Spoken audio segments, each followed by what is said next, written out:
it is written, one does not live on bread alone, but on every word that comes forth from the mouth of God.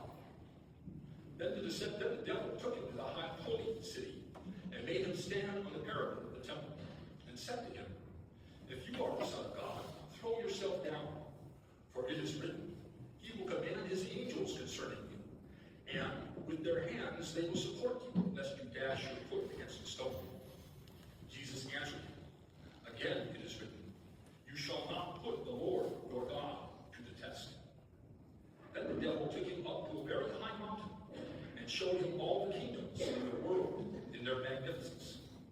And he said to him, all these I shall give to you, if you will prostrate yourself and worship me. At this, Satan said to him, Jesus said to him, get away, Satan.